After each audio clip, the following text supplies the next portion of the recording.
Gracias por estar presente, como siempre, Carlos. Mira, la vacunación terminó el 2 de mayo. Terminamos con una cantidad de cabezas calculada, que era más o menos estabilizado sobre los últimos 2 años. No hubo ningún tipo de índice de aumento, sino que más bien el rodeo está estable. ¿Y eso a qué se debe, que no se haya podido recomponer un poco más las cabezas? Yo creo que tuvo un impacto en los primeros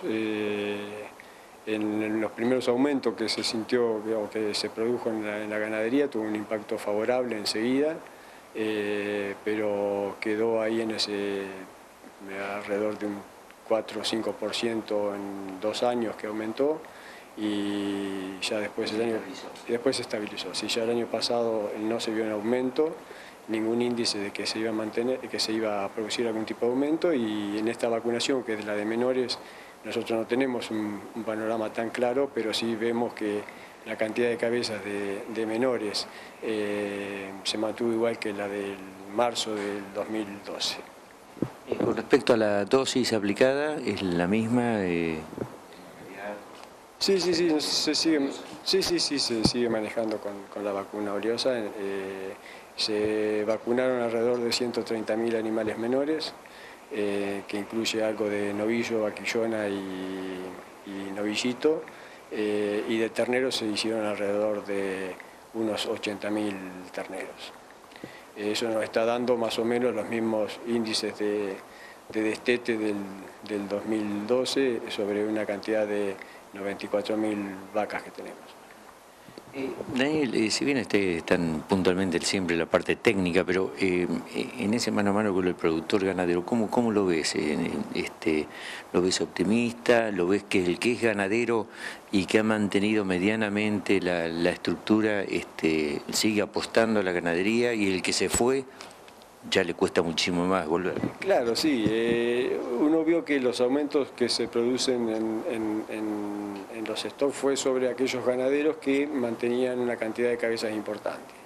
Ahí fue donde se vio porque hubo una retención prácticamente total de vaquillonas, entonces se vio que esa cantidad de vaquillonas incide en la cantidad final de madres. Pero después aquel productor que salió en su momento de la ganadería realmente no pudo volver, porque se encontró con precios que eran valores muy distintos. Yo creo que yo creo que el entusiasmo del productor no es que se cae, porque aquel productor ganadero sigue manteniendo su capacidad de trabajo, ha incrementado mucho la tecnología en cuanto a la ganadería, ha hecho mucha inversión, entonces está obligado a mantenerse en la ganadería. Pero sí, yo creo que aquel que entra y sale no está en este momento con el entusiasmo ni con la posibilidad de hacerlo. Y con aquel valor histórico, digamos, que tenía hoy anteriormente la ganadería, cuando uno saca los números, ¿cómo crees que está hoy cerrando? Yo creo que está cerrando todavía en forma favorable, pero con un índice muy escaso, un margen muy escaso. Hay que hacer las cosas muy bien, hay que trabajar.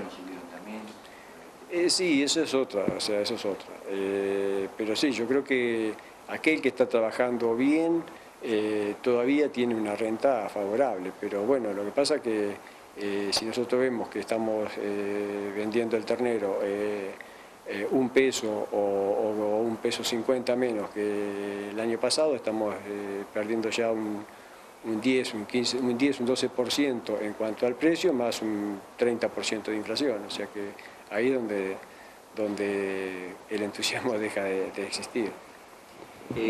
Daniel, ya para ir finalizando, el mensaje que quiera dejarle al productor ganadero de la zona.